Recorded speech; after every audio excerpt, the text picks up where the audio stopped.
So with this, we move to our next session. This is again a panel discussion which we have. The topic is satellite design and development and ground infrastructural requirements within the country.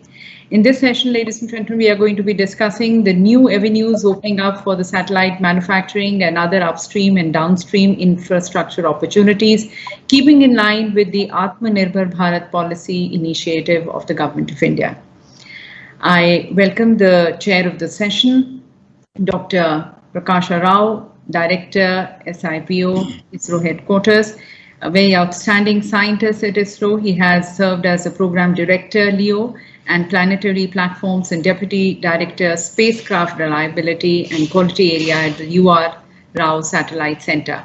Dr. Rao has also been given the additional charge as Director DSRQ, that's the Directorate of Safety, Reliability and Quality. I welcome also the moderator of the session. Once again, we have the President of SI India, Dr. Subbarao Pavuluri, the Chairman and Managing Director of Anand Technologies Limited here, spearheading this session as a moderator. And the panelists of the session, we have Mr. Chris Nair, the CEO of Kawa Space, Dr. Narayan Prasad, the Chief Operations Officer at SatSearch, and Mr. Julius Asmonis, Business Development Manager, Nano Avionics. So welcome on board, everyone. And with that, I hand over to the session chair, Dr. Rao, for the proceedings and his opening remarks. Thank you. Good afternoon. Thank you, madam, for that nice introduction. At the outset, I would like to thank SIA for making me a part of this prestigious, and I am sure it's going to be a very, very productive conference also. So I am really happy to be associated with the SIS conference. And on the lighter vein, I would also like to thank you for conferring doctorate on me. Okay, because I have not really done the doctorate, but anyway, I have got it in an easy way. Thank you very much. So this will be on the lighter side. And moving on to the theme for this panel, the theme is satellite design, development, and ground infrastructural requirements within the country. These days, we have all been discussing about the spectrum, its availability, all that, and a very, very demand for spectrum and all that. But the topic itself, whatever we are chosen today, is a very, very broad spectrum topic for this panel. As I can tell, if you take in terms of spacecraft size, the spacecraft could be weighing from few hundreds of grams and few kg to several tons, up to 20 tons, even more than that. So that is the range of spacecrafts that we are talking about. And if you talk about the mission for which the spacecraft is there, it could be covering a communication sector, it could be Earth observation, or it could be navigation, it could be space sciences, or even planetary exploration. So like that, the range of missions that we are talking about are also very, very broad spectrum. And same way, the technologies, if you talk about, what are all the expertise that these particular, suppose a satellite technology, if you are talking, what are all the technologies that are going to be associated in this? This can be covering the spacecraft mainframe system, or what we call as bus systems, and payload systems, which in turn again will be going into structure, thermal mechanisms, propulsion, power systems, digital systems, RF systems. Then we are having including antenna RF system itself is so huge again. Controls and guidance, onboard processing, then ground processing. Like this, there are every field of engineering is encompassed in this particular simple looking title of this theme. Okay, and each of these technology, if perfected, can be a very good by itself. Just power system, if you take in that solar panel alone, if you take also, it's a very good business opportunity for the people who would like to make a good business model. And also in terms of infrastructure, if we talk, huge infrastructure, it could be in terms of equipment and facilities for design, development, and testing of the instruments, which includes specialized laboratories. For each of the technology I have mentioned, the type of equipment that we need will be different. The type of laboratory setup that is required is different. The type of facilities that are required are different for each of the technology I have mentioned in the mentioned previously. So there are, and apart from that, there are some general purpose facilities like thermal vacuum chambers, vibration facilities, EMI, EMC test facilities. Then radiation test facilities, which we call CAT-F, compact antenna test facility, acoustic test facility, and large clean rooms, depending on the type of fabrication that we are thinking of, what satellites we want to make. Accordingly, the clean room requirements will be varying, but these are again a very broad spectrum of the infrastructure that is required to be built. Then for all these activities to be enabled, we need a huge electrical ground support equipment and mechanical ground support equipment. Each of them in itself, any one test rack of ground checkout, if you take, that itself is embodiment of so many technologies are embedded within to one just a test rack of a ground station. Okay, ground checkout equipment I am telling. Apart from that, ground support stations are there, and tracking stations are there. The data collection centers are there. Each of them have got their own set of, right from the receiving antenna to the receiving equipment, data reception and then dissemination. Everywhere, the huge, vast range of technologies are involved. So apart from that, coming to the manpower resource that is also required to do this, we need a very innovative engineering workforce with excellent aptitude should be there to them for research, design, development, and problem solving skills. The most important requirement will be the problem solving skills. Even on paper, we may be having a very good design, but when we start and doing it, we may be facing number of problems. So the workforce, and apart from that, even on the technical side, we need a skilled manpower who are trained and certified for doing the space activity. So they are also very important component of this total ecosystem. So this is just to give a glimpse of the broad spectrum of topics that are covered by these topics. So actually, Dr. Srinivas, who is my colleague, has really helped me. He has identified so many topics in communication, but after going through, I felt I will stick to general, because if you go to specifics, there are a lot of topics which are covered. And I'm sure the people, whoever is venturing into that, you will be taking about. You will be taking definitely having a broad feel, and afterwards only they will enter. And while ISRO was in forefront of all these activities which I have mentioned, now with the opening, the industry has also been always a partner. It's not that today only with opening of space sector we are discussing all these topics. Right from quite some time, industry is associated with the space activities, both in terms of launch vehicles as well as spacecraft. Okay, in the design and development side, it may be little lesser extent. I am not naming any industries, but there are industries who are capable of doing the hardware for selected payloads. They have actually some particular satellite, the whole payload was built by the private sector. And apart from that, saying power converters, local oscillators. So though in a slightly lesser in terms of the overall volume, but there are some capabilities which proves that design and development can be done by private sector if they are really interested and they put the required application of whatever resources if they deploy. I am sure they will be able to do this also. So there is nothing to be worried about that. Definitely design and development also can be taken up by Indian industry by themselves, and if required with the necessary handholding from ISRO. And fabrication and testing and subsystem equipment, there are several industries, almost all our avionics systems and even mechanical systems, composite elements, these are all realized in the Indian industry only now. And system level testing and subsystem level testing. So system level testing also we have experimented, and some people have really developed the capabilities initially with handholding from ISRO. And today for a repeat spacecraft, I can certainly say that these industries are capable of doing the total test and evaluation activity on a spacecraft themselves. Okay, for a new spacecraft, it could be different, but for a repeat spacecraft, definitely they have acquired the required skills. At least 2-3 players are there who can do this. Having said that, okay, set up their own facilities. So this is another important part. Some people who have partnered with ISRO, they have now set up some quite huge facilities, I can say, which will help in the realization of small, medium spacecrafts. And these facilities will also include subsystem level tests and all are possible, and to small extents from small spacecrafts can also be tested in the facilities set up by these industries. And in the backdrop of space reforms announced by the government, industry can now approach ISRO through InSpace for using, because some of the big facilities, very huge infrastructure facilities, obviously private sector cannot afford.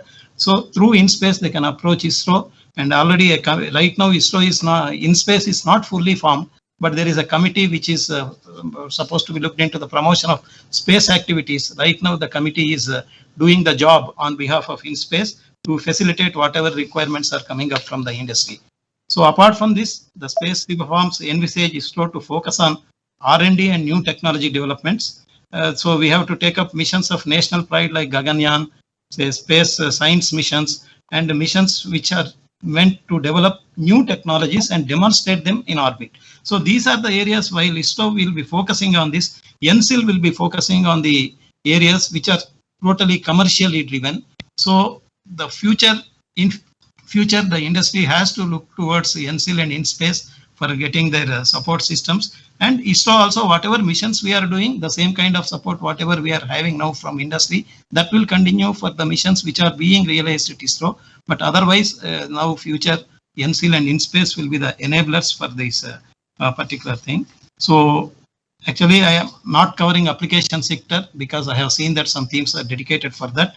And everyone knows that the real potential lies in the application sector, and the possibilities are limited only by one's innovation and imagination as far as application sector is concerned, because there is a huge untapped potential. It's only a question of imagination, and definitely people can find out a new application which has never been thought of. So it's up to, this is where the startup systems, and they will be able to really chip in and help, and that is where the money also lies. So before I pass on the stage to the moderator, I just have one suggestion to SIA.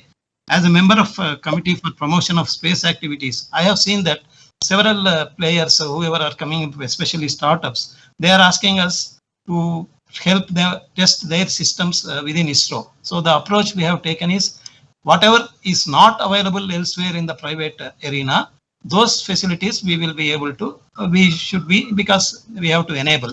But whatever is available commercially by some other players, if they are there, who is, suppose a thermovac chamber of a small package, say weighing 5 kg, if there is a facility available within Indian industry or a vibration test, we are encouraging these people to go there and do their activity unless there is some kind of urgency.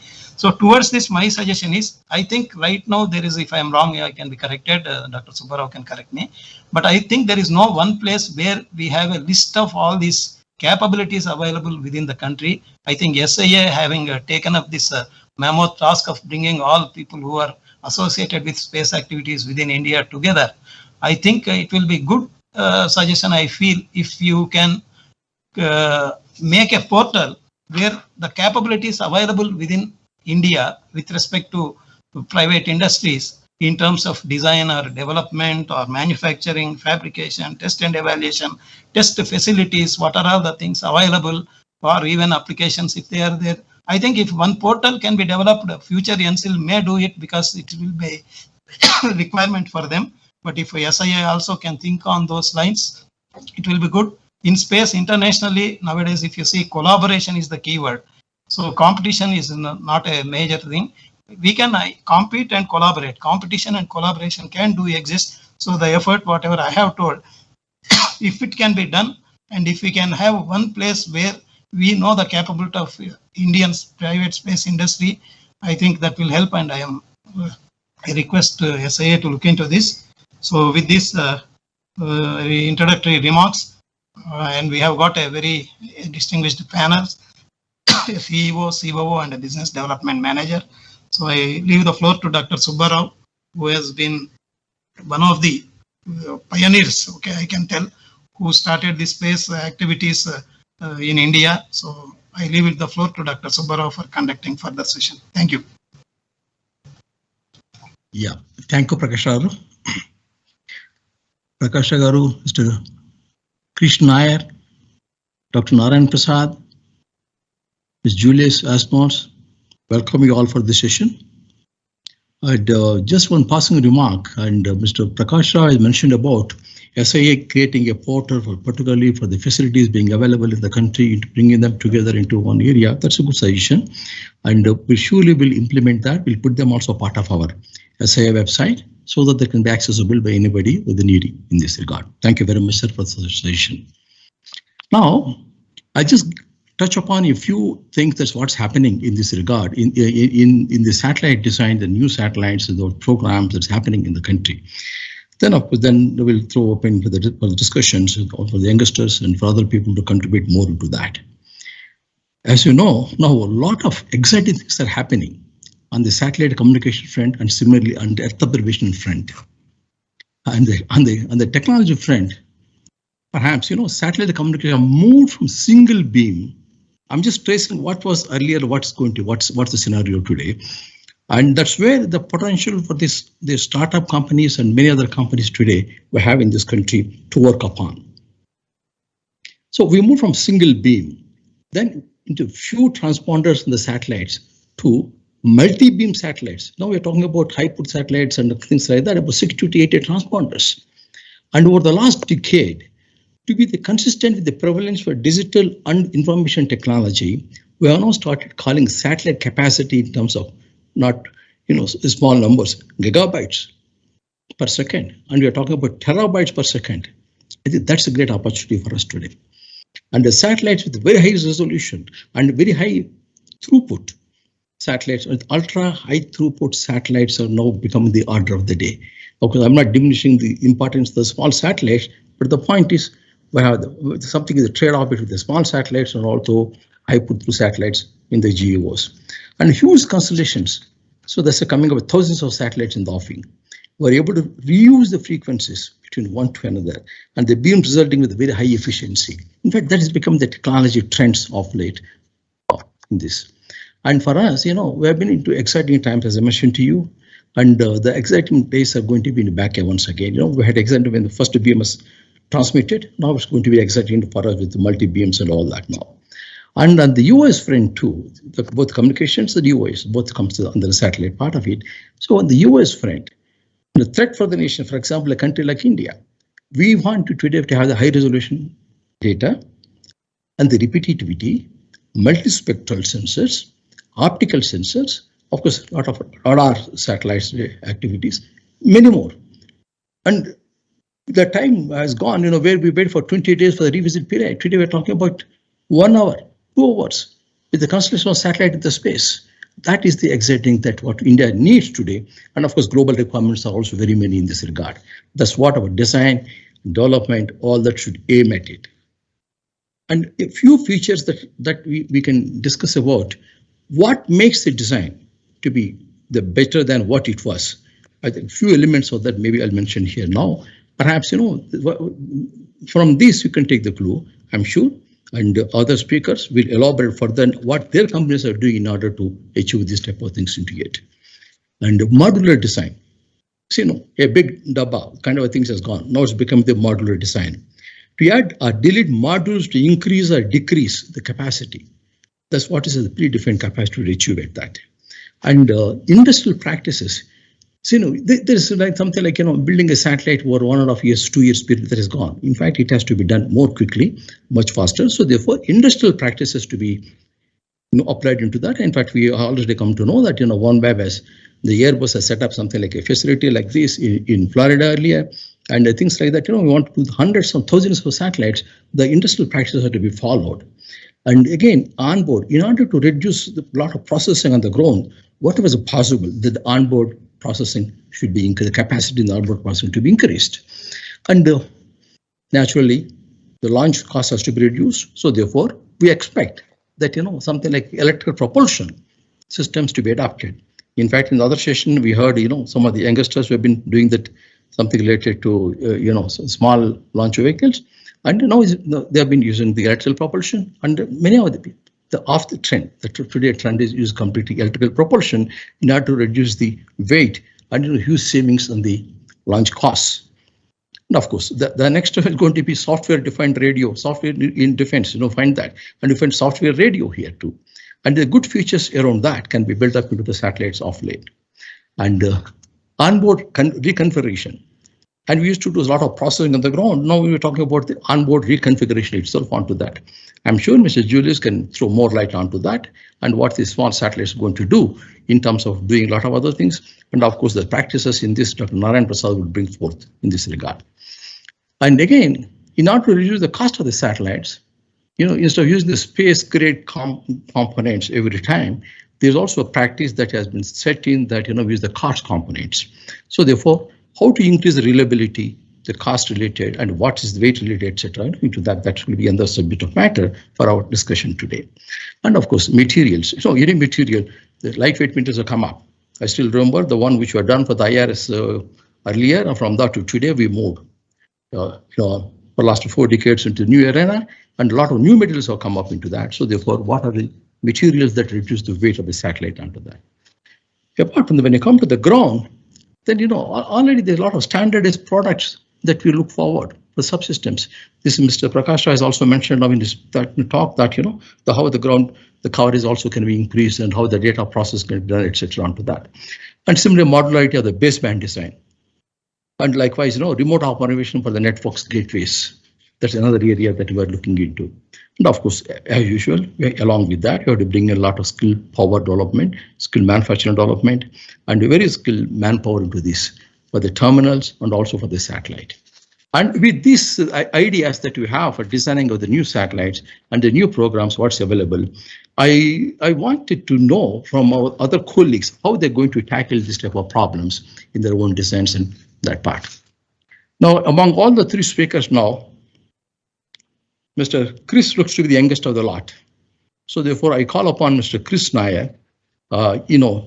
He's very, very vocal in terms of bringing out, especially in the satellite, his applications in the agriculture area, which is more software defined. And also a lot of things that he's experimenting on that. Now I call upon Chris Nair to give us some ideas about what he's thinking and what he would like to do further in this regard. Yes, hey, Mr. Chris. Thanks. Just as a background, Kava builds critical software infrastructure for space missions. Kava Space flagship product is a planet-scale geointelligence platform, and our solutions are delivered near real-time insight to our customers through a simple API. These are modern technology teams. By doing that, we are expanding the standard opportunity of moving away from a traditional legacy space data consumer as a government or a military to more and more modern teams and making it easy for them to kind of consume space-derived intelligence. From analysis of a large area, say hundreds of square kilometers, which is for a government reason or a military or a private reason, which used to take hours or days to process, Kava Space now do it in near real time. That's probably less than a second. And this is just a starting, this is a version 1.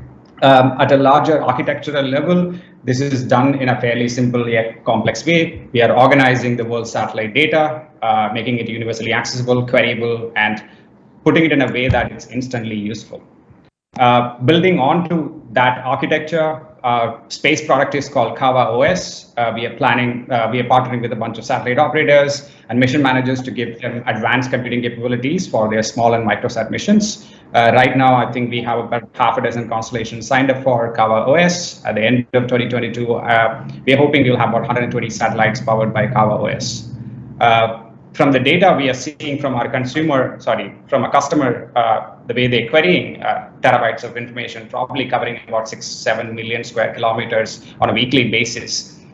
We are primarily seeing major real world use cases other than the standard infrastructure monitoring for governments or some military use cases. We are opening up this particular data and we are seeing that a new set of use cases emerging from space-derived intelligence. When we kind of look around at our industry colleagues, we are at the day 0 of the space industry in India. What NP calls, Narayan Prasad called the 4th generation of space companies in his podcast. The new set of companies primarily approaching these large TAM problems, the large addressable markets, in primarily probably in the 4 major areas we talked about. In a more of a platform approach to satellite design and operation, which I think NanoAvionics and a few others are doing, and again, many other team members, or rather industry colleagues are approaching it, and modularization of and speed to kind of launch opportunities. There was a major problem when I was a part of a space mission a few years ago about discovery of products and procurement and where to get trusted partners.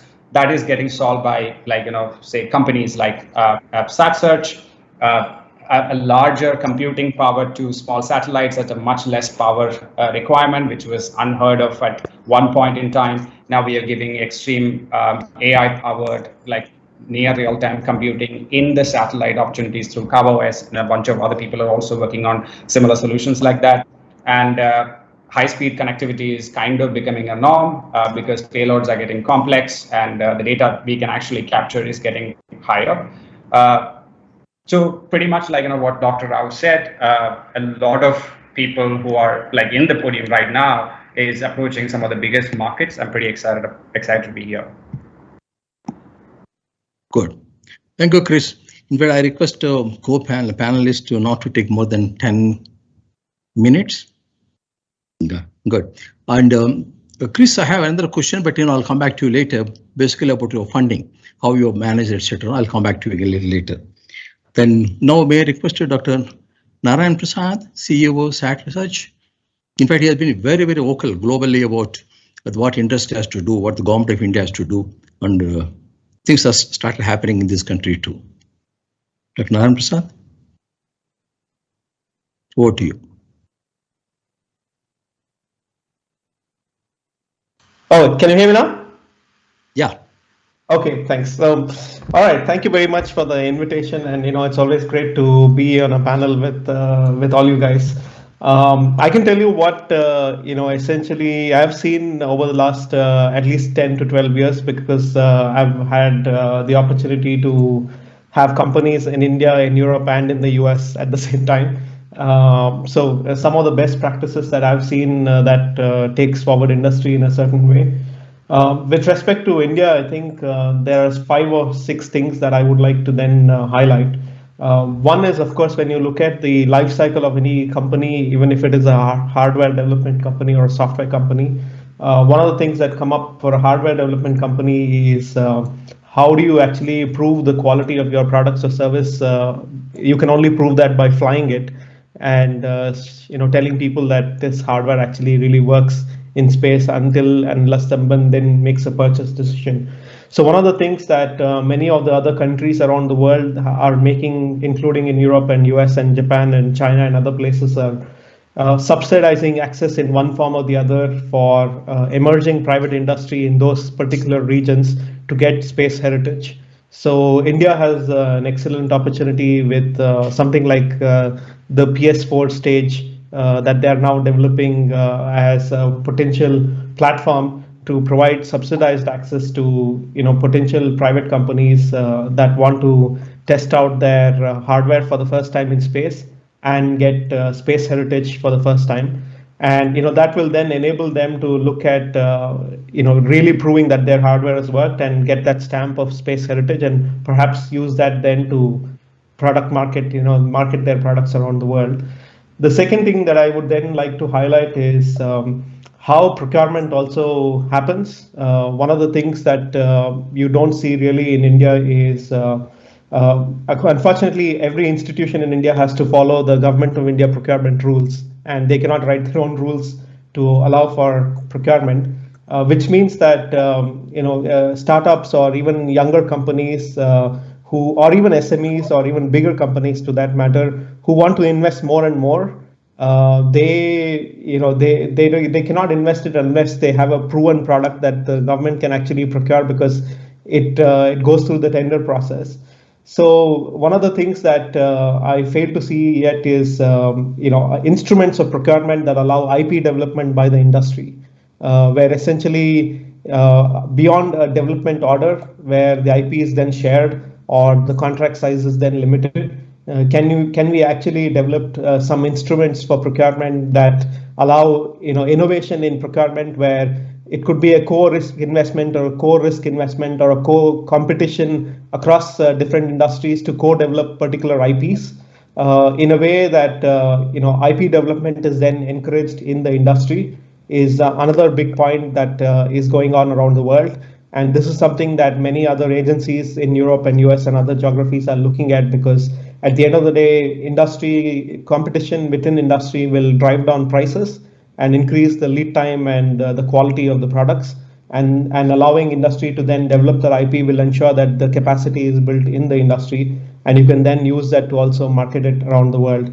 So the third big factor that I see is actually enabling space-based service level procurement. So there are 3 ways in which typically contracts are written in the space industry today. One is something like what ISRO does, where you have an industry who has certain capabilities, certain manpower, certain infrastructure, and ISRO transfers the IP to them, and you are either doing build to print or you are basically enabling them to use your facilities to then produce that particular product for them and resupplying back to them.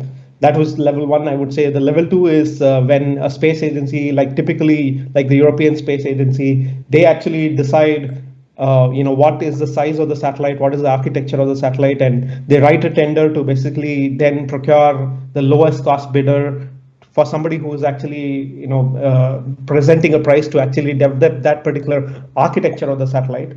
The third level is what a lot of the US government does, where basically they just say, we want a particular service where we want such and such an imagery, we want such and such a frequency, such and such a band and resolution and everything else, and they'll just say, given this is the tender that we are procuring for, and we want industry to compete on getting that.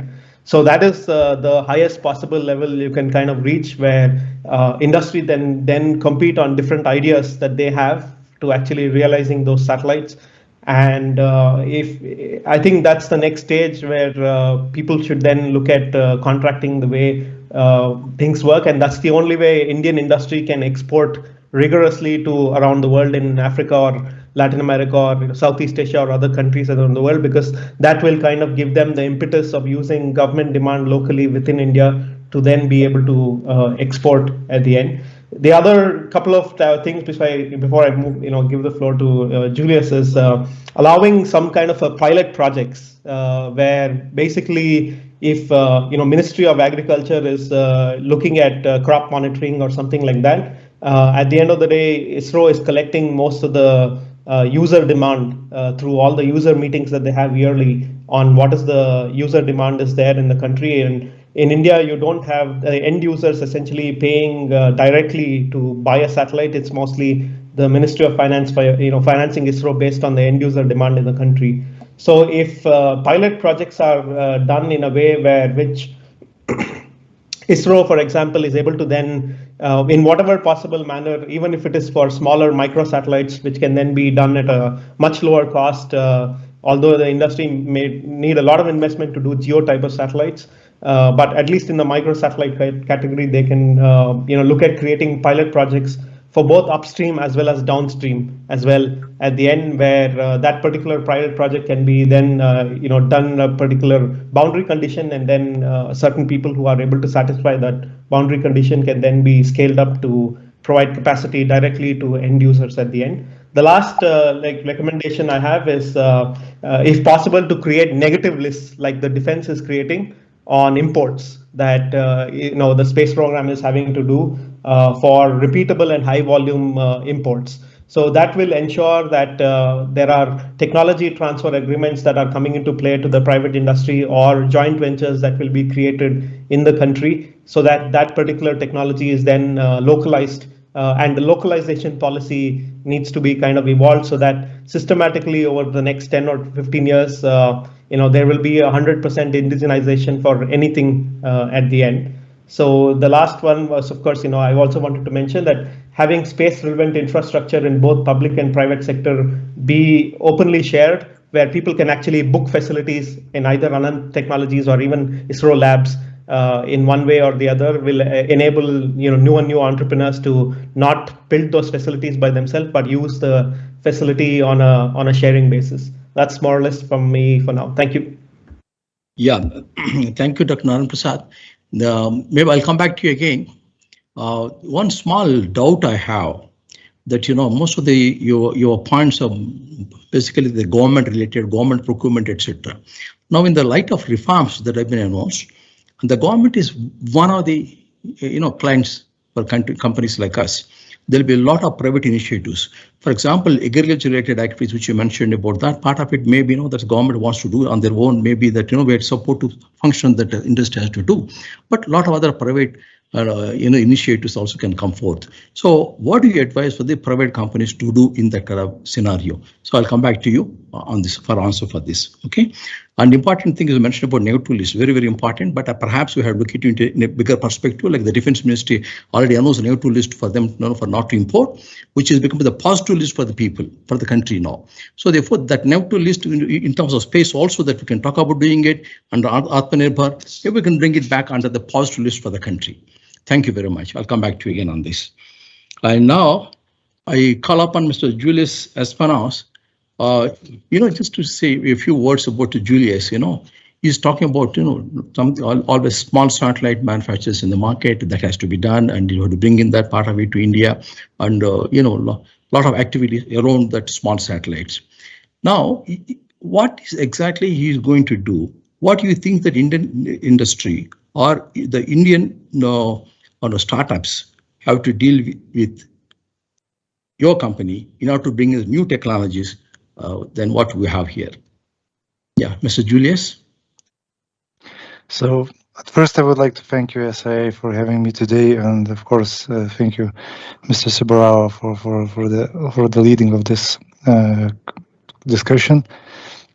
And well, the question is very good. So actually, what NanoAvionics can bring, as we are one of the leading small sat manufacturers in the market, we can definitely bring some knowledge and share some knowledge with the Indian market.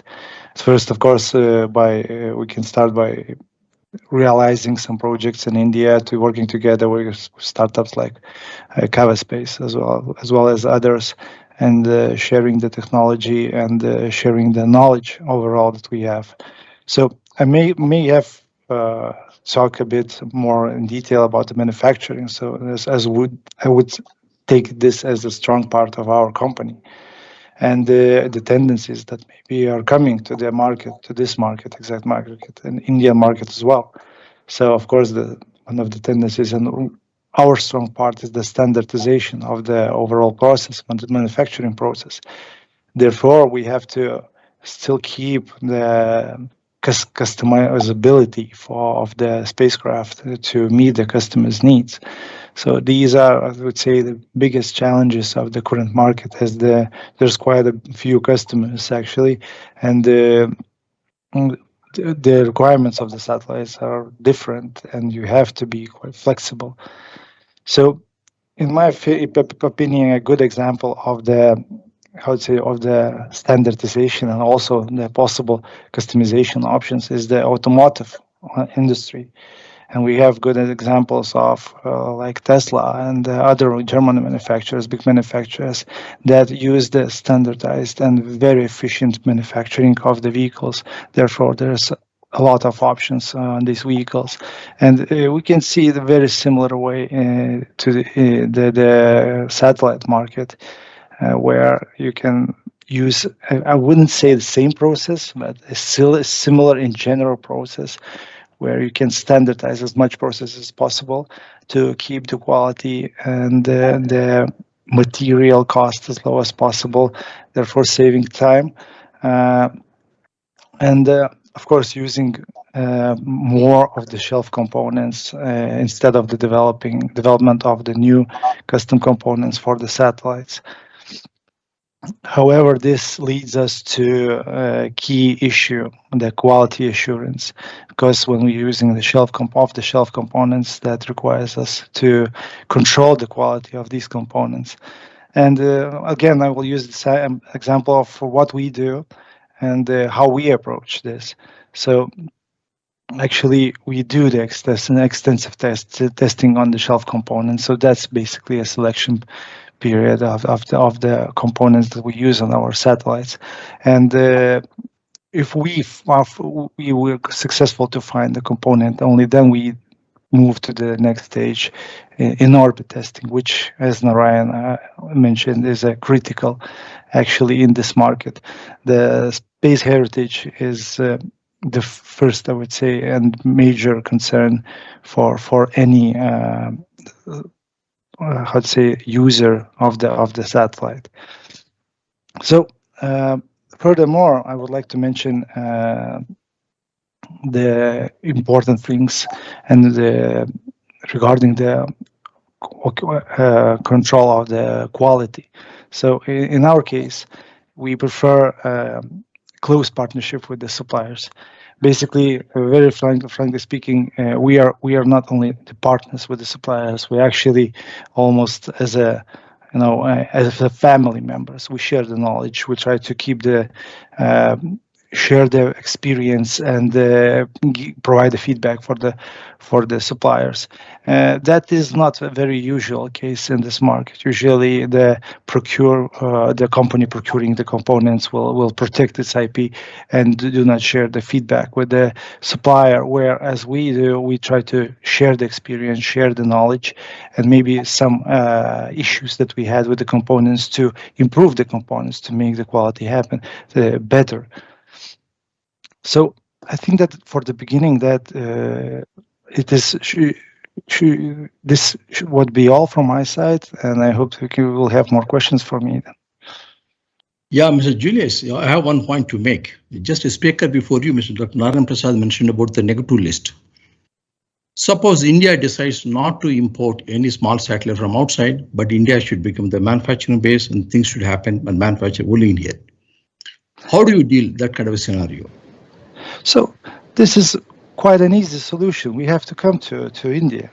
We have to bring our knowledge. We have to most likely find a good partner in India, like Anantech or someone similar, is actually and bring the knowledge to and start building satellites locally.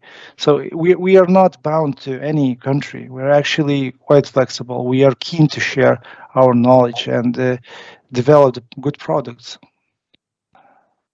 Good, thank you. Now I'll go back to Mr. Krishna. During his journey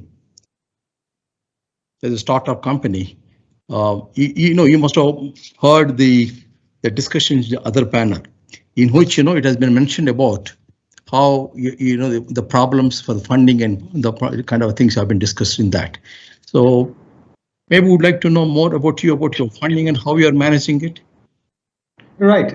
We are funded by private as well as venture capital investors. We have raised 2 rounds of funding, reasonably good amount for us to kind of keep the product roadmap on and to chase our vision to in the life cycle of the company. Most of the time, you always need to kind of get capital either directly from customers or from capital partners who are there with you for the long run. We are extremely lucky to kind of have a bunch of private investors who are former entrepreneurs in the Indian ecosystem, as well as venture capital funds who are doubling down on deep technologies, space technologies, software, and the intersection of all. So we've been like I mentioned, we did 2 rounds fairly successfully. We do have customers also backing us now, and so yeah, overall positive. Good, congratulations. Yeah. So Dr. Narayan Prasad, I have one small question to you. The Indian space program, when it was started by Vikram Sarabhai, from those days onwards, Atmanirbhar had been the part and parcel of Indian space program. So basically the concept there was, what can be done in this country must be done here. What cannot be done only to be imported. That's how the entire philosophy started. So that's why the small or big, whatever the kind of satellites, all along the ISRO has been making them inside. Maybe when you come to the kind of a components, no-go that we have to import a few components here and there, but even the subsystems using those components that we made, design, develop, everything in India. Now, when you're talking about the negative list, what do you that you have in mind, and what is that you think that you suggest to the SIA that we should recommend to the government, like in the defense? Yeah, absolutely. So, basically, I think we need to still know how much of our imports are a part of the space program, for example. And I'm sure that a lot of these imports also have very broad usage in defense and aerospace ecosystems as well. And essentially, I think when you consolidate a lot of that, because the requirements from these 3 sectors are very similar in hardware most often, then you could consolidate across sectors and say that, across these 3 sectors, we are importing so many volumes from, suppliers outside. So creating a cross ecosystem or a cross sector based, negative list will help, because at the end of the day, that might ensure that some of the manufacturing for that can be either done directly in India in case suppliers are not willing to share IP, for example, because the local demand is so high for that. Some of the, in case, they are also willing to then transfer the IP, then localization can happen. So I would say, there should be a kind of a cross-sector aerospace defense space based localization strategy that looks at, what is the level, because at the end of the day, needs to be somebody who looks at that, because you can only do that at ISRO for the space stuff, but you have to also look at it at the defense and aerospace, the aviation, for example, level as well. And that's where I think there could be a lot of consolidation, and all three put together. If you look at space alone, the volume and the requirement may be very low or very small. But if you look at a cross sector, at least at the component level or sensor level, it could be very, very large when you look at that across sector. Yeah, good. Thank you. In the defense sector, they given by the subsystems level that negative list have been prepared. More than 300 numbers have been identified, and they said there must be done only in India. And similarly, something can happen. The idea is a good idea. I think let's put our heads together and prepare some kind of an ideas on the negative list for the imports and a positive list for Indian manufacturing and development. Absolutely, yeah. Yes. Yeah. Sure. Thank you for the session. Maybe I think we'll discuss at length with you subsequently offline on this point. So thank you very much. Now, I request Chairman to make any closing remarks. Yeah, thank you all the distinguished panelists and Dr. Subbarao for excellent moderation of the session. It was nice to hear from our youngest panelist, Mr. Chris Nair, about all the initiatives the Kawa Space has taken and the leading technologies that they are developing. And it's nice to see that we are able to do something state-of-the-art products in India. So that's a really refreshing thing for me. And I would like to respond to a couple of points, very valid points Dr. Narayan Prasad has raised. One is anyway, moderator Dr. Subbarao also was very much interested in this negative list. I'm sure you must be aware that recently the GTE, Global Tender Inquiry, a new norm has been introduced for our procurements. Actually, for ISRO, from our program perspective, it's a big irritant. But in this, as per the requirements of this GTE policy, any component or equipment less than 200 crore rupees, we have to prove that there is no Indian supplier. So we have to, now these procedures dictate us to raise a first local inquiry, and only after satisfying that there is no other player within India who is meeting our requirements, we are supposed to go to global, this one. Actually, it's causing a lot of delays in our, even right from the writing the specification onwards, we have to be really put a lot of efforts, but that shows that the intention of the government in ensuring that under the Atmanirbhar initiative, the local manufacturing is encouraged. And in the same context, I am also very happy when Mr. Julius has immediately responded that the solution is very simple. We will come to India. I think that is what the FDI policy that the Indian space policy, FDI policy in space, whatever we are drafting, and I'm a member of that board also. So what we are discussing, so definitely I am sure there will be much more opening for the global players also.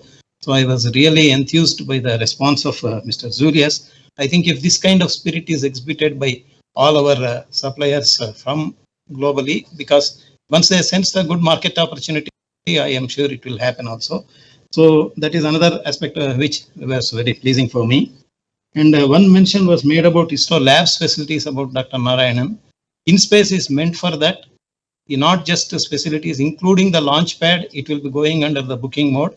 So InSpace, once it comes into full flow, and it will be the panel who will, the launch manifest also will be dictated by InSpace, taking into account both ISRO as well as industry requirements. It's not in bias of only ISRO or anything like that. So the facilities, the infrastructure, even a large space test facility, if it is there, simulation chamber, if an industry wants it, it will be booked along with, and InSpace will be in control of the things with respect to allotment of that. Of course, national requirements have to be met, but a fair assessment will be made by InSpace, who is totally detached from Department of Space. So that is another point I just wanted to respond.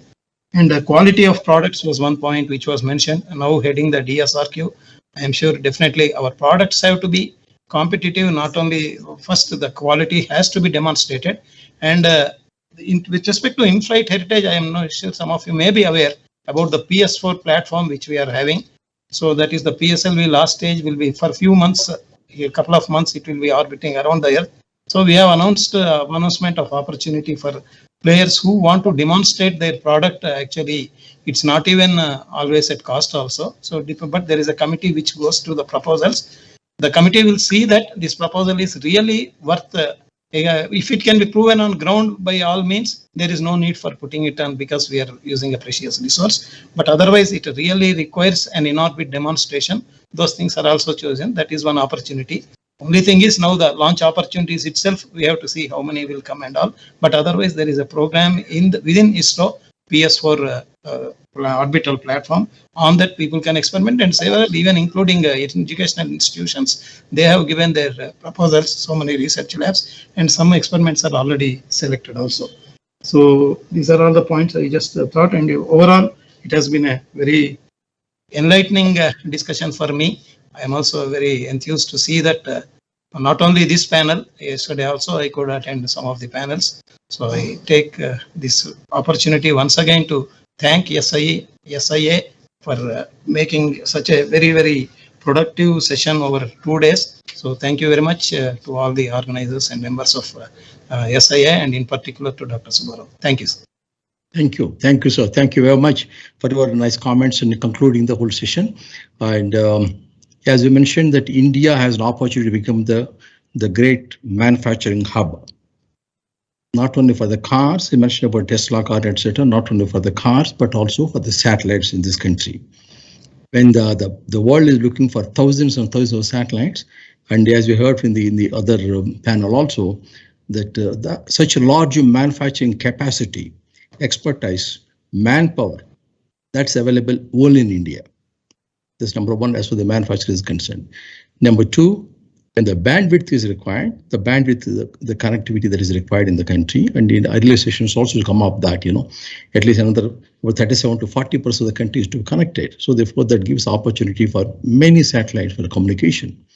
And the Earth observations, Mr. Nair has mentioned about the software related other activities. In fact, even every square inch of the land, India is a subcontinent by itself. Every square inch of the land is to be mapped. And when you map, earlier the mapping was done only for particular objectives, keeping in mind, but today, even for commodities, even something else, very small object also that is being used. And that's another great opportunity for this country. And when you have to do all that, a lot of launch vehicles are required. In other panel also they discuss about the launch vehicles and the small launch vehicles and big launch, all kinds of things into it. So therefore, the amount of launch vehicles, that way the entire ecosystem is going to be the part of Indian manufacturing. And I thank Mr. Krishna and Mr. Narayan Prasad and Mr. Julius, and of course my particular thanks to Prakash Ragaru for his guidance. And thank you all. Namaskar.